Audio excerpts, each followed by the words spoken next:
എന്താ മാമിയും മരുമക്കളും തമ്മിൽ കല്യാണത്തിനിടയിൽ ഒരു മുറുമുറുപ്പ്?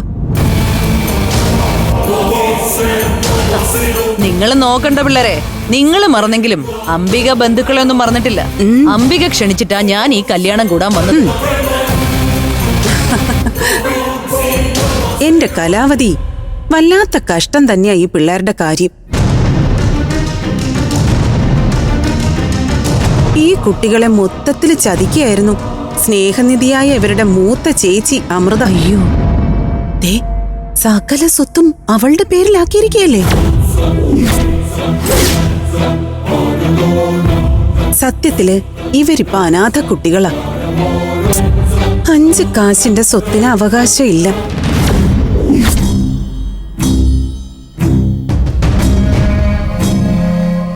അന്നേ ഞാൻ ഹോസ്പിറ്റലിൽ വന്ന് പറഞ്ഞിരുന്നില്ലേ മോളെ, നിങ്ങളുടെ ചേച്ചിയുടെ തനി സ്വഭാവം.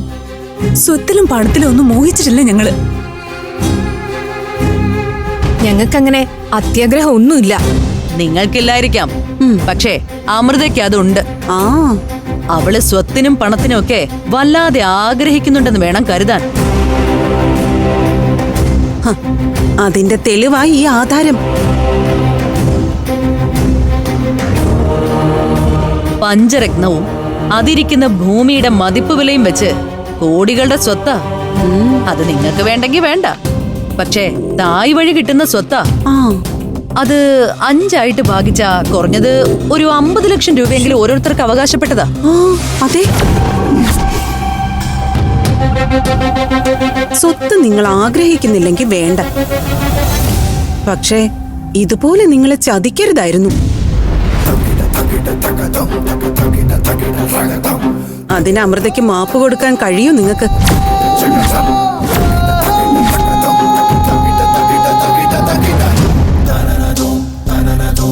കഷ്ടം തന്നെ ഇവരുടെ കാര്യം.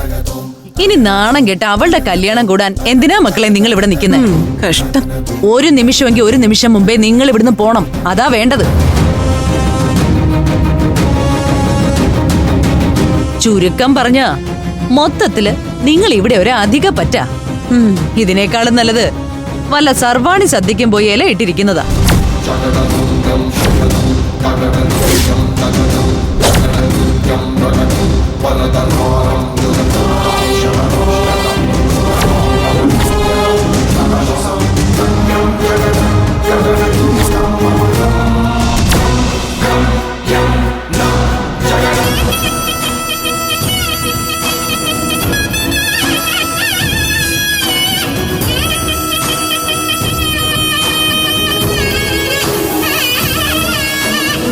മുഹൂർത്തത്തിന് സമയമായി, വധുവിനെ വിളിച്ചോളൂ. ചെയ്തിരുവനി മനസ്സിലടാ.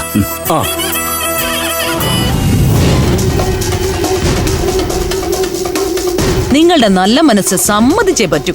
ഇത്രയൊക്കെ ദ്രോഹം ചെയ്തിട്ടും ചേച്ചിയോടുള്ള സ്നേഹം അപാരം തന്നെ. ഇല്ല, ഞങ്ങൾ പോവാ.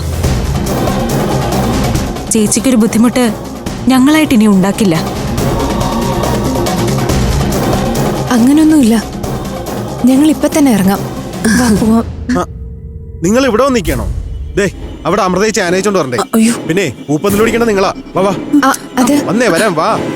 ചേച്ചി നടക്കടി.